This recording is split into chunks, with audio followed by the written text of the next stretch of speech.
Oke, selamat malam semuanya. Ya ini Yeftok edisi 10 November 2022. Seperti biasa, malam ini kita akan memberikan update market ISG dan saham-saham yang sudah masuk di kolom komentar Yeftok edisi terakhir, edisi 9 November 2022. Ada cukup banyak ide masuk. Terima kasih sekali untuk Bapak Ibu yang sudah memberikan ide di kolom komentar. Silahkan isi lagi di kolom komentar Yeftok edisi ini untuk dibahas di Yeftok selanjutnya ya. Malam ini kita akan berikan update ISG ya. ISG hari ini turun cukup signifikan. Nanti kita akan bahas di akhir bagaimana kedepannya ISG, apakah masih konsolidasi atau sudah melanjutkan downtrendnya, karena hari ini penurunannya cukup signifikan ya, turun 1,4%. Nanti kita akan bahas di akhir. Kita bahas dulu saham-saham yang sudah masuk di kolom komentar. Dari bawah dulu kita ambil dari Pak Bambang. Bahas Wood bisa masuk di harga berapa untuk invest. Oke.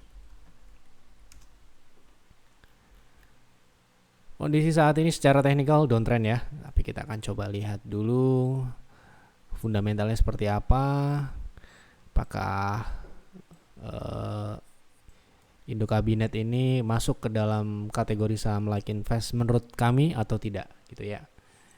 Oke, kita coba lihat dari sisi operasional dan bottom line-nya. Jadi ini kinerja secara tahunan sejak 2000 sampai dengan 2021 ya. Jadi kalau kita lihat di sini pertumbuhannya cukup bagus secara revenue, dan juga kita lihat di sini dari operasional juga tumbuh. Bottom line-nya juga tumbuh sampai dengan 2020-2021 ketika pandemi pun Wood masih tumbuh ya.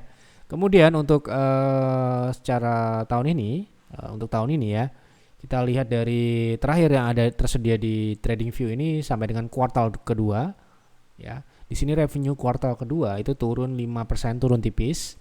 Kemudian untuk bottom line di sini mengalami penurunan 22%. Itu diawali dari penurunan laba operasionalnya. Jadi ini dilihat dari kuartal kedua ini sepertinya di tahun 2022 ini untuk pertumbuhannya mungkin akan masih tumbuh tapi tipis ya. Kita lihat dari kinerja kuartal 2, kita akan tunggu kuartal 3, kuartal 4. Kemungkinan dari pertumbuhannya tren pertumbuhannya ini masih cukup baik ya dari tahun ke tahun ya. Jadi dari sisi pertumbuhan menurut saya Wood bisa dikatakan like invest. Coba kita lihat dari sisi profitabilitas.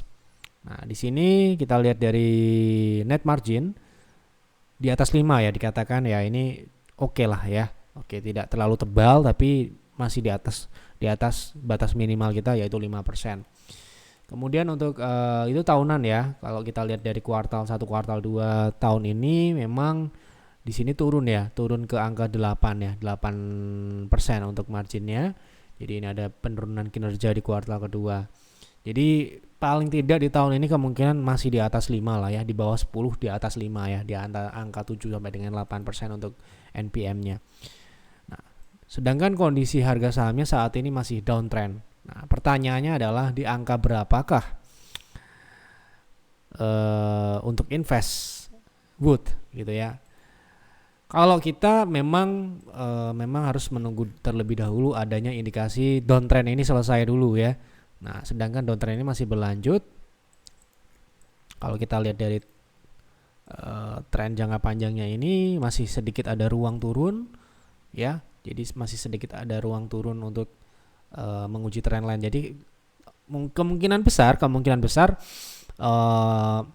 entry point terbaik adalah ketika menyentuh trend line jangka panjangnya ya. Trend line jangka panjang di sini memang ini adalah tren yang jangka panjang dan ini memungkinkan untuk diuji dalam jangka menengah. Ya, saat ini harga di 382. Kalau penurunan ini terjadi sampai dengan kuartal 1 tahun depan itu kira-kira di angka 328 ya, 320-an. Ini mungkin akan menjadi angka yang menarik untuk buy on weakness. Tapi sekali lagi ini target turun ya, jadi belum tentu dia bertahan di sini juga. Bisa saja dia tembus ke bawah juga bisa. Ya, Maka dari itu kalau kami akan menunggu konfirmasi di market dulu apakah dia berhasil bertahan dan membentuk sebuah pola pembalikan atau tidak. Ya, seperti itu. Jadi untuk sementara ini harga tunggu kita untuk Wood di 320-an. Kuas apakah sudah menarik untuk diakumulasi? Ini tidak ada penjelasan untuk apa, untuk trading kah, untuk invest kah? Kita anggap untuk trading ya. Oke, untuk Kuas sendiri saat ini downtrend ya, berlanjut. Di sini kita lihat Kuas ini breakdown dari support 69. Jadi ini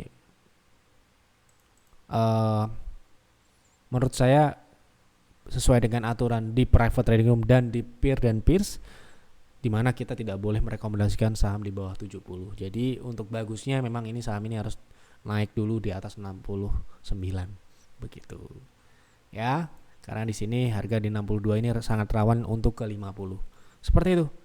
Bahas Elsa mulai downtrend. Oke, kita lihat tren Elsa.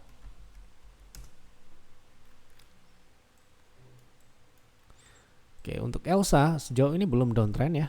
Belum downtrend. Memang penurunan terakhir cukup signifikan ya. Cukup signifikan sehingga mungkin melihat dari penurunan ini banyak orang yang ini karakteristik dari saham Elsa ya, yang berulang-ulang. Jadi kenaikan ini signifikan, kemudian turunnya juga bisa signifikan dan kembali ke EMA 60 ya. Di sini kemungkinan Elsa akan kembali turun ke 320-an ya. Gitu. Untuk trennya masih belum downtrend belum. Oke, lupa ya. Hari ini ya ada penawaran spesial flash sale 11/11 sampai dengan besok ya. Ini 3 bulan bonus 1 bulan untuk private trading room. Jadi untuk private trading room, oke?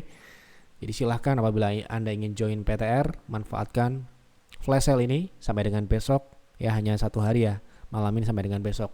Jadi silahkan manfaatkan flash sale 11/11. Hubungi admin di WA atau di Telegram kalau Anda berminat ya, silahkan. Oke, lanjut. Mohon dibahas technical wins. Lusa sempat naik tinggi dan sekarang ini turun. Apakah bisa masuk?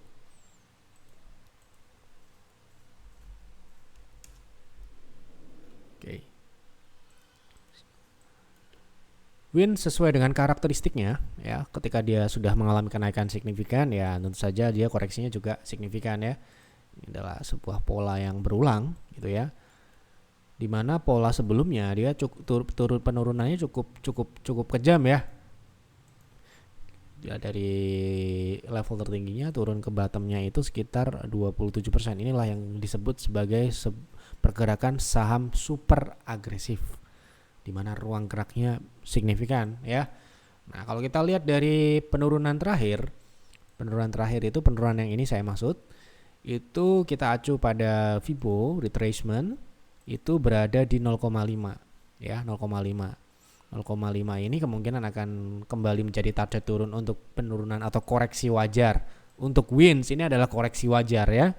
Jadi ya di sini sekarang berada di 0,3 dan 0,5 kebetulan di 350. Jadi ini masih memungkinkan untuk turun lagi sampai dengan 0,6 sesuai dengan aturan retrace itu paling kejam di 0,6 ini. Kalau lebih dari situ itu akan menjadi jelek. Ya, dan bisa reversal juga ya gitu. Jadi kita lihat dari penurunan saat ini masih memungkinkan ya, karena hari ini tekanan jualnya juga masih cukup tinggi. Ingat ini proses untuk koreksi ini, ada mungkin besok ada rebound dan sebagainya itu, tapi ini target turunnya ada di angka 350-an sampai dengan 330 ya gitu untuk wins.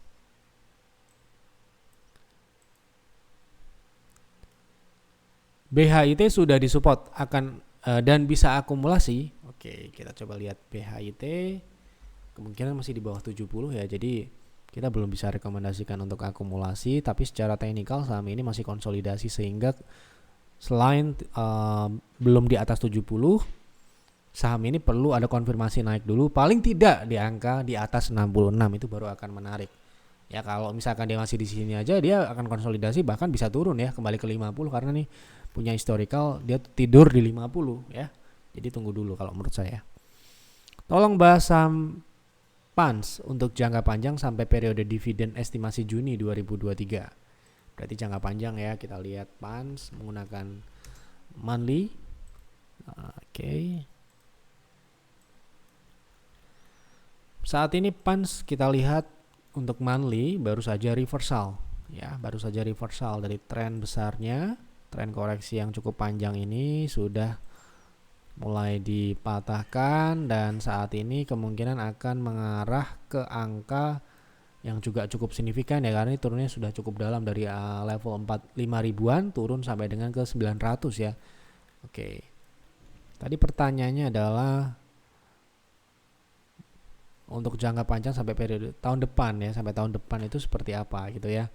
Nah, menurut saya ini akan mengejar target 0,6. Sekarang ini 0,3 dulu untuk jangka pendek ya, mungkin dalam beberapa bulan ke depan proses menuju 0,3 yaitu di 2400, 2500, dan untuk target mungkin sampai dengan tahun depan di Juni, estimasi saya ya, ini bisa ke angka 3500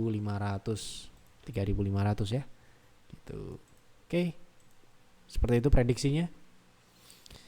Mohon bahas saham Toba, rencana untuk invest, punya di harga 670 tapi harganya turun terus. Mohon analisanya. Oke, kita coba cek. Toba, apakah turun ini adalah kesempatan atau seperti apa gitu kan? Jadi Toba itu kemarin mengalami kenaikan yang luar biasa signifikan ya di Oktober tahun yang lalu ya. Nah, kemudian dia koreksinya ya seperti ini hukumnya ya. Ketika sebuah saham mengalami kenaikan yang dramatis dan signifikan dalam waktu ekstrim, dalam waktu singkat, dia turunnya juga seperti ini, bisa seperti ini ya. Dan kita coba cek dulu fundamentalnya seperti apa. Kebetulan saat ini secara monthly, di chart monthly berada di EMA 60 ya, berarti harusnya ini ada area support.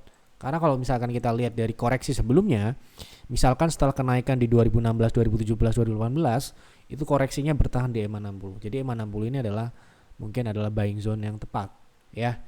Mungkin kalau misalkan bisa tambah ya. Nah, kita lihat dulu fundamentalnya seperti apa. Nah, ini adalah fundamental pertumbuhan, kinerja pertumbuhan dari TBS ya. Jadi TBS sendiri seperti pada umumnya emiten energi ya, di mana di 2021 itu mengalami pertumbuhan yang signifikan ya. Di sini top line-nya 37%, kemudian untuk operasionalnya 282%, dan di sini bottom line-nya tumbuh 92% ya. Ini pertumbuhan yang signifikan sehingga kenaikan yang terjadi di akhir 2021 itu merefleksikan kinerja TBS di akhir November. Kemudian untuk tahun ini sampai dengan kuartal 2 yang tersedia di TradingView, sejauh ini yang saya lihat pertumbuhan ini masih akan berlanjut di tahun ini, sehingga harusnya harga sahamnya akan bisa mendekati paling tidak separuh dari peak harga terakhir atau 0,618 tadi ya. Harusnya ya, itu ini perhitungan secara fundamentalnya memang tidak bisa sesimpel itu, tetapi paling tidak kalau terjadi pertumbuhan yang masih sama sesignifikan 2021, harusnya harga sahamnya kan tidak turun. Atau kalaupun turun tidak akan jauh dari peak 2021, di mana 2021 itu kita anggap merefleksikan secara tidak sempurna fundamentalnya. Tetap akan ada noise di market, di mana ada kenaikan yang disebabkan oleh adanya partisipasi publik yang tidak rasional, menyebabkan harga sahamnya naik terlalu tinggi sehingga ada penyesuaian. Nah, sekarang ini harga terjadi koreksi setelah kenaikan tersebut. Nah, ini adalah sebuah penyesuaian di market. Namun penyesuaian ini mendekati harga di tahun 2021, 2018 di mana harga cukup stabil di 500-an ini. Ya. Artinya ini fundamental di 2018, 2017 tidak sebanding dengan pertumbuhan yang terjadi di 2021 dan 2022. Sehingga kalau saya lihat ini adalah merupakan adanya peluang atau gap antara fundamental yang tumbuh tapi harga sahamnya kembali di era tidak ada pertumbuhan di fundamentalnya. Seperti itu pola analisanya ya. Jadi di sini memang tidak sesimpel itu dalam kita menentukan target price. Nah, tapi kalau kita lihat ini EMA 60 secara historical ini akan menjaga ya harusnya. Nah, sekarang ini kan berada di 600 ya. Nah, kalaupun turun mungkin akan ada di angka 480 ini ya. Tapi kita lihat dulu di sini ada reaksi rebound atau tidak gitu ya kalau sekarang ini. Jadi kalau secara fundamental menurut saya like invest Kenapa begitu? Anda bisa lihat sendiri pertumbuhan di 2022 ya, dari top line sampai dengan bottom line semuanya tumbuh ya, dan juga dari sisi profitabilitas kita lihat TBS ini juga mengalami peningkatan dari tahun 2020 2019 di mana NPM sudah naik di atas 10 yaitu di 15 ya. Kemudian saat ini juga di angka 15 ya. Artinya ini adalah merupakan perbaikan kinerja yang berlanjut sampai dengan tahun ini gitu. Seperti itu kira-kira. Jadi mungkin ini adalah peluang, mungkin saja ya, kemungkinan ya. Jadi ini harga sudah cukup besar, dan kalau kita lihat dari sebenarnya target koreksinya itu berada di 0,6. Sekarang ini berarti ada di angka sekitar harusnya 985 ya. Dan 1300 ini adalah koreksi yang wajar. Harusnya koreksi ini kalau wajar itu di 1300 sampai dengan 990. Jadi kita ambil tengah-tengah di 1100. Dengan seperti itu kalau misalkan harga kembali atau rebound, itu potensial upside-nya sekitar 60 itu minimal, kemudian sampai dengan 118%. Seperti itu. Oke. Semoga bisa dipahami ya. Kita lanjut. Medco apakah akan bisa ke 1300 untuk jangka waktu 1 bulan ke depan? Medco sudah mengalami kenaikan yang signifikan ya. Nah, sekarang ini sudah mencapai target kita, dan target berikutnya di 1300 ini. Hari ini terjadi koreksi. Kalau kita lihat chart monthly-nya, bulan ini kemungkinan akan koreksi dulu. Bulan ini ya. Bulan ini artinya kalau sebulan ke depan berarti tanggal 10 bulan Desember, ya toh? Nah, 10 Desember kalau koreksi ini bersifat wajar itu tidak melebihi 0,3, ya toh, itu memungkinkan naik kembali ke peak terakhir yaitu di 1240 sampai dengan 1300. Berapakah target koreksi wajarnya? Di 925. Ya, seperti itu. Jadi ini target koreksinya harus tercapai dulu. Kalau koreksinya tidak mencapai ini, lebih bagus lagi, akan lebih cepat lagi kenaikannya, gitu. Ya. Oke. Jadi pertanyaannya apakah bisa ke 1300? Sampai dengan hari ini, koreksi yang terjadi hari ini masih bisa. Karena ya market itu dinamis, kita harus perlu update juga ya. Mau dibahas saham Arko, potensi upside-nya di berapa? Sudah punya di 620, proteksinya di berapa? 620 ya. Kita coba lihat potensinya ke berapa Arko. Saham baru ya ini ya. Oke, saham baru. Ini dia rebound, terakhir membentuk support. Tidak mencapai support terakhir, support kuatnya ini. Ya. Artinya ini bisa kita juga tarik trend line seperti ini. Ya, ini trend line baru untuk Arko. Dan kalau kita lihat dari yang sudah ada, kenaikan yang sudah ada sampai dengan perdagangan terakhir, hari ini sempat naik di 0,3, tertahan di 0,3. Ini merupakan target pullback. Ya, pullback terdekat. Target berikutnya karena ini masih uptrend yang harusnya tidak akan sulit, ke angka 725 ya. Itu sekitar dari 620 ya. Dari 620 itu sekitar 15%-an. Nah, kalau bisa lewat target price berikutnya, ini sudah ada 1000 ya. Level psikologi 1000, ini 1,618. Itu sekitar 61%. Itu trend following ya, mungkin ke sana. Itu jangka menengah ya. Oke. Lanjut. Mau dibahas UNVR, apakah untuk invest boleh diakumulasi di harga saat ini? UNVR bagaimana kinerja terakhirnya? Kita coba lihat. Nah, ini kinerja pertumbuhan di 2021 kemarin turun ya, dari 2019, 2020, 2021 ini UNVR terus mengalami penurunan, dan kemungkinan tahun ini ada sedikit perbaikan dilihat dari pertumbuhannya, tumbuh tipis untuk kuartal sampai dengan kuartal 3 ini 5, 7, 2 ya, seperti ini ya, dimana sebuah perusahaan yang sudah mature pertumbuhannya memang tidak bisa sesignifikan perusahaan yang masih memang growth ya, dalam fase pertumbuhan. Ya, sedangkan UNVR ini adalah perusahaan yang sudah mature, ya. Dimana kalau misalkan perusahaan mature itu kalau tidak bisa mempertahankan performance-nya, ya dia akan stuck atau turun. Nah, di sini dari sisi bottom line saya lihat di tahun 2022 ini kemungkinan performance-nya di atas 2021 ya untuk top line ataupun bottom line-nya. Oke, itu secara fundamental. Jadi dari sisi profitabilitas juga untuk UNVR ini kita lihat dari sisi tahunan akan lebih baik dari 2021 ya. Dimana NPM-nya ini tahun kemarin 14%. Jadi kemungkinan di tahun ini sekitar 15 sampai dengan 16% ya untuk NPM-nya. Nah, kita akan lihat di sini secara fundamental sebenarnya ini adalah masuk dalam kategori defensive stock, di mana perusahaan yang stabil ya, stabil, naik enggak, turun juga sedikit, naik turunnya sedikit lah ya, karena memang ini dari sisi bisnisnya semuanya itu adalah karakteristiknya adalah defensif. Nah, dimana kalau perusahaan defensif seperti UNVR ini memang kita lihat dari gaya investasinya ini adalah investasi jangka panjang ya, dimana harga sahamnya ini sudah turun cukup signifikan kalau kita lihat.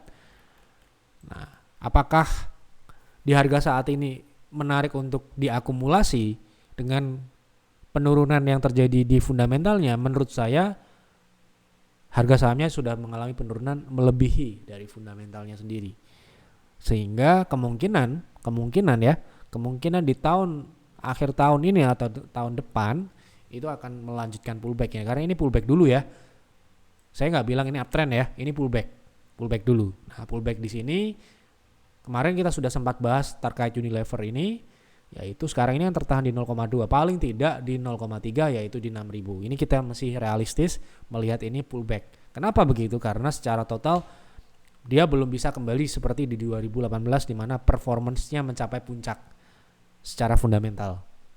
Dan harga sahamnya seharusnya juga sama.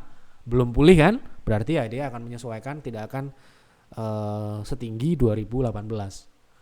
Ya, dengan catatan ya di 2023 nanti masih ada proses lanjutan perbaikannya.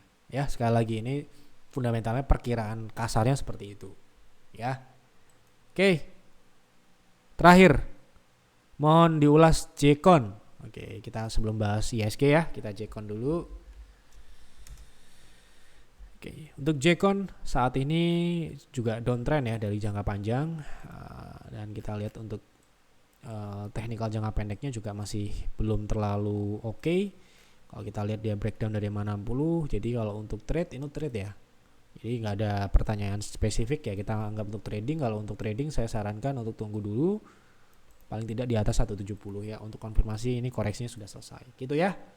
Oke, kita akan masuk ke pembahasan IHSG ya. Seperti biasa, kita kemudian update IHSG. Sejauh ini IHSG masih sama dengan apa yang kami sampaikan di Stockholm, di mana target turun ya. Target turun di dalam konsolidasi ini belum tercapai sampai dengan hari ini, yaitu di 6.940 atau 30 ya. Target kita di minggu ini belum tercapai, jadi kemungkinan besok akan dicapai ya. Kemungkinan lagi-lagi target kita tercapai untuk IHSG ya. Dan ini juga harusnya terrefleksi dari hasil trading kita. Sejauh ini secara bulanan kinerja IHSG minus 1,8%. Oke. Dan ini sudah terantisipasi tentu saja di private trading room. Percuma kita bisa menganalisis dan memprediksi IHSG dengan sangat akurat, tetapi trading kita tidak sesuai ya, atau terdampak oleh penurunan IHSG ini. Jadi ini adalah kinerja sampai dengan hari ini tanggal 10 PTR transaksi yang sudah terrealisasi. Ini ada 12 transaksi. Ya, kita tidak bisa berharap banyak lah di kondisi IHSG seperti ini, tapi setidaknya kita bertolak belakang dengan kinerja IHSG yang masih minus 1,8%. Kita trade 12 kali, win 8 kali, loss 4 kali. Dan Anda perhatikan loss kita tidak lebih dari 5%. Itu adalah kuncinya. Selain winning ratio kita tinggi, ya, kita harus bisa membatasi loss. Ya, ini adalah salah satu kunci. Kenapa begitu? Karena kondisi seperti ini kita bisa saja dibawa nyangkut. Ya, nyangkut di saham-saham yang kita tradingkan saat ini adalah saham-saham yang mayoritas, kita tidak bilang semua, mayoritas small caps. Kenapa begitu? Karena small caps tidak signifikan korelasinya dengan indeks kita yang sedang dalam fase konsolidasi atau turun. Inilah strategi secara keseluruhan.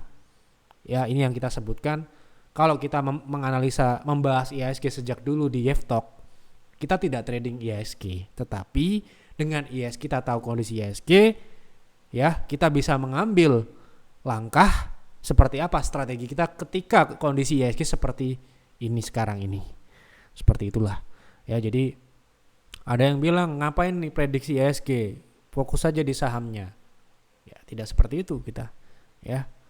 Jadi kita harus bisa melihat market, kita juga bisa melihat mana-mana emiten-emiten atau saham-saham yang berpotensi mengalami kenaikan ketika IHSG tidak naik atau turun gitu ya.